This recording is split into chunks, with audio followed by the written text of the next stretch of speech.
Halo, assalamualaikum warahmatullahi wabarakatuh. Apa kabar semuanya?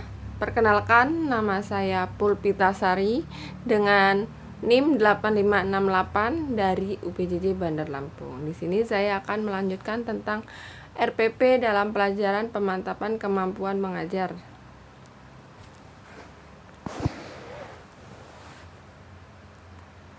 Selamat pagi anak-anak ibu. Ibu ucapkan salam. Assalamualaikum warahmatullahi wabarakatuh. Iya, hebat sih. Iya, sebelum belajar ibu mau tanya, hari ini ada yang tahu nggak hari apa? Iya, hari ini adalah hari Senin. Hari tanggal tanggal Iya, hebat anak ibu, hebat tahu tanggal hari ini. Dan untuk hari ini ibu mau tanya, adakah teman kita yang tidak berangkat hari ini?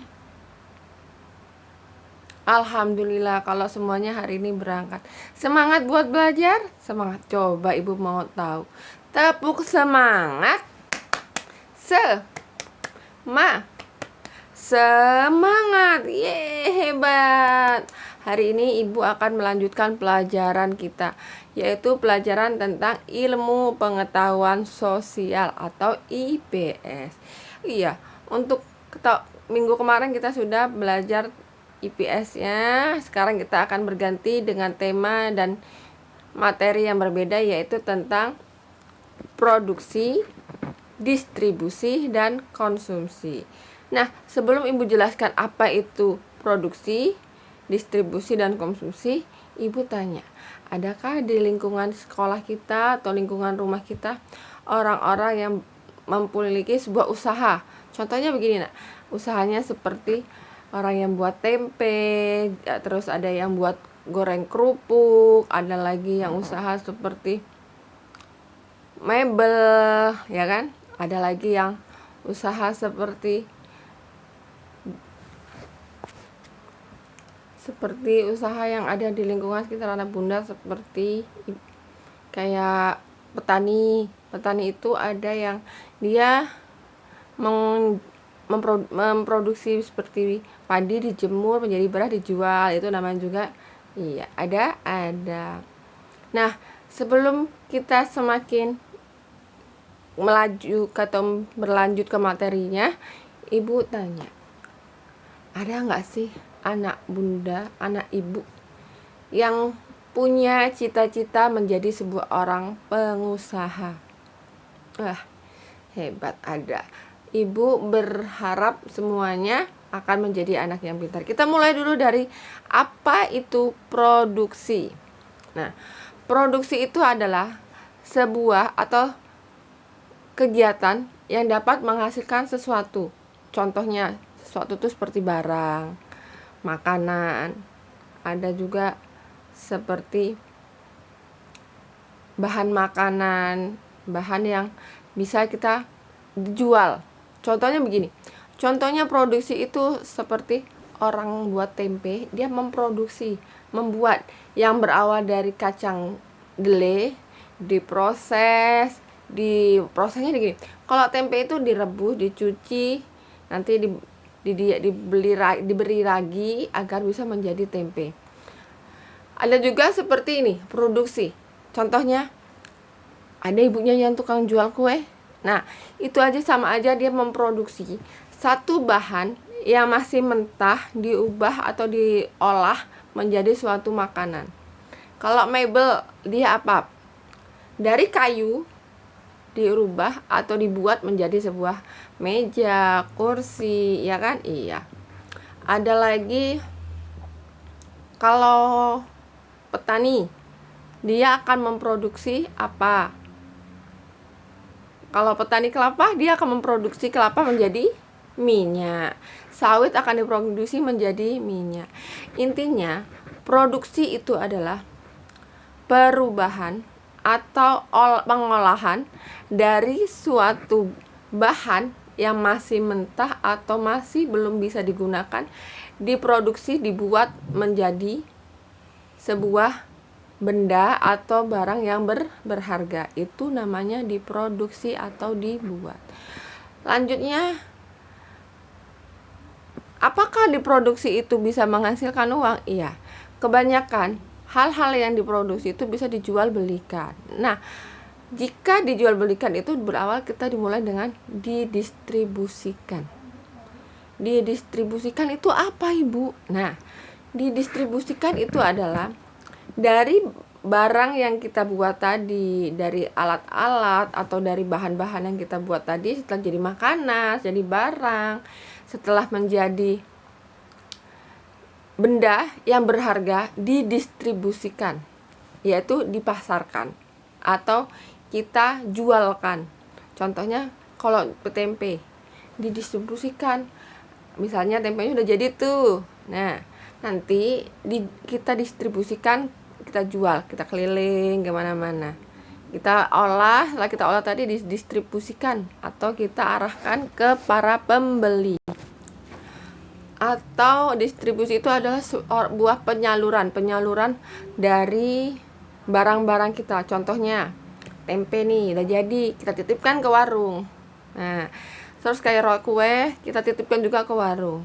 Kita mebel, kita buatkan sebuah tempat untuk dapat dijual, atau tempat mebel atau properti, atau tempat properti. Iya, pintar.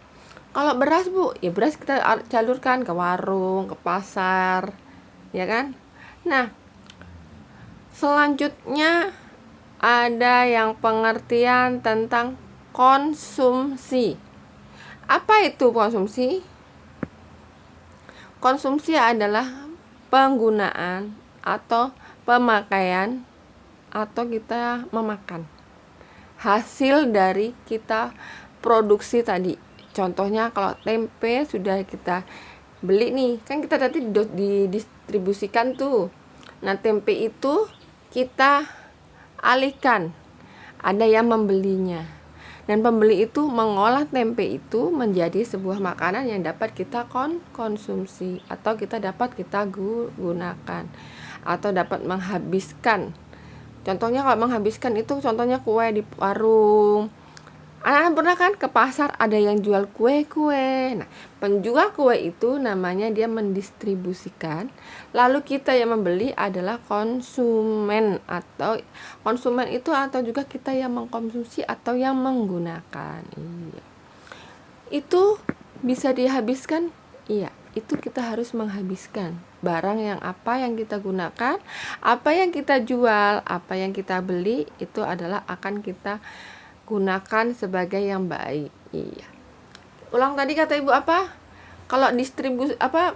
Produksi tadi apa? Proses pembuatan atau proses pengolahan dari bahan yang belum jadi atau bahan mentah menjadi sebuah bahan yang sudah matang, siap digunakan, siap dipakai atau siap saji. Iya. Terus apa itu distribusi?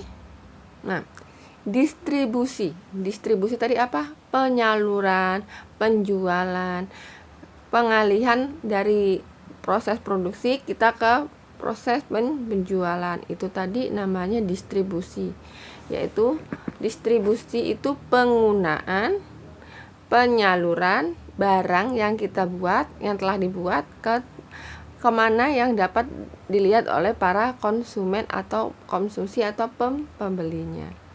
Apa tadi konsumsi?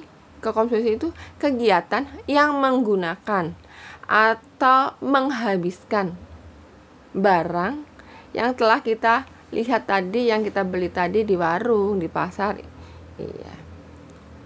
Memanfaatkan kegiatan ekonomi bagi kehidupan. Memanfaatkan, iya dong. Gini, ada kan orang-orang yang memanfaatkan atau mencari celah. Celahnya gini. Di sini belum ada nih yang jual es. Nah, dia memproduksi esnya misalnya es doger tuh. Wah, di sekeliling rumahku belum ada yang jual es doger. Nah, dia langsung gini, aku jual, aku cari usaha lah gitu. Ya kan? Memanfaatkan kegiatan ekonomi bagi kebutuhan hidup. Es itu kalau musim panas seperti ini, nah, pasti akan laris, akan banyak yang membelinya. Iyalah, Bu. Karena kan musim panas, bentar-bentar haus. Iya, aku juga begitu. Nah, berarti nanti ketika anak-anak Ibu sudah besar, lihat di sekelilingnya. yang dapat dimanfaatkan, yang dapat dicari celahnya. Wah, di sini belum ada jual sebelah nih, aku jualan jual ini gitu. Oke, pinter.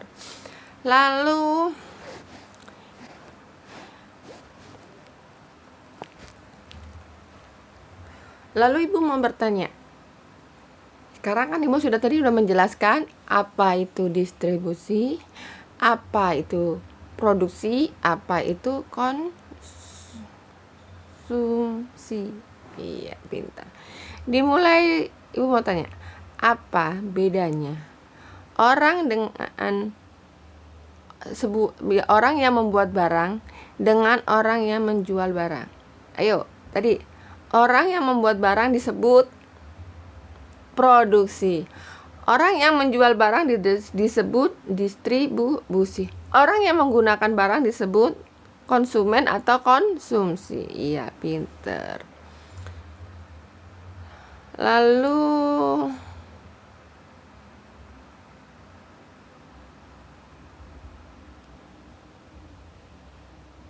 ibu mau minta tolong ke anak-anak ibu untuk mencari. Nanti contohnya gini, untuk PR, untuk pekerjaan rumah atau untuk tugas, anak-anak ibu mencari di sekeliling rumahnya, ada nggak yang misalnya, Bu, di tempatku ada penjual tempe. Nanti dijelasin, tempenya dibuat, nanti dijual. Bisa? Bisa. Anak pintar lah, Bu. Iya. Nanti kalau sudah selesai, anak ibu boleh untuk dijelaskan di depan. Misalnya, Bu, di dekat rumahku itu ada loh, Bu, yang buat pedagang buat es ini, Bu. Dia dibuat dulu, Bu, di rumahnya. Nanti dia jual paginya di sekolah, dijual lagi dititipin ke warung. Nah, anak ibu mencari satu contoh saja, nanti dijelaskan dia membuat apa, dijual, didistribusikan kemana, dapat dikonsumsi atau tidak, berbentuk barang atau bahan makanan yang sudah jadi, ya. Iya. Untuk selanjutnya, ibu mau mengulang tentang pelajaran hari ini tadi, yaitu tentang produksi, distribusi dan konsumsi. Semuanya itu berada di sekitar kita, di sekeliling kita. Tentang 3 hal tersebut adalah saling berhubungan, saling membutuhkan, saling ketergantungan. Ya kan? Iya. Misalnya tidak ada petani tidak menghasilkan padi, tidak menghasilkan beras, maka tidak ada yang didistribusikan ke masyarakat, dan masyarakat tidak ada yang bisa makan. Iya. Begitulah. Di antara ketiga itu adalah saling berhubungan, saling membutuhkan, dan saling menguntungkan. Oleh karena itu, bahwa janganlah anak-anak ibu selalu meremehkan. Contohnya, anak ibu hanya sebagai konsumen, meremehkan pekerjaan seorang petani, pekerjaan seorang mebel, pekerjaan seorang pedagang. Tidak boleh untuk saling diremehkan, karena tanpa mereka kita tidak bisa makan, tidak bisa memiliki. Apa mungkin anak ibu tidur di kasur kalau nggak ada yang membuatnya? Nggak ada, nggak bisa. Adakah anak ibu yang bisa beli bakso tanpa ada yang membuatnya? Tidak. Jadi saling belajar, saling menjaga, saling menghormati antara mau penjual kah, pembeli atau pembuat, ya. Jadi ibu minta tolong agar anak ibu menjadi anak yang hebat, anak yang rajin belajar, saling menghargai, saling menghormati. Demikian pelajaran yang ibu sampaikan hari ini. Ibu mau anak ibu tetap semangat belajarnya. Kita sudah mau mendekati kenaikan kelas, rajin belajar, tetap semangat. Jangan lupa jaga kesehatan, ya. Kurangi minum es, makan yang pedas-pedas. tetap makan teratur, perbanyak minum air putih karena cuacanya panasnya luar biasa. Jangan banyak minum es ya. Ibu akhiri, wassalamualaikum warahmatullahi wabarakatuh. Selamat pagi anak-anak ibu, sampai jumpa di pertemuan selanjutnya.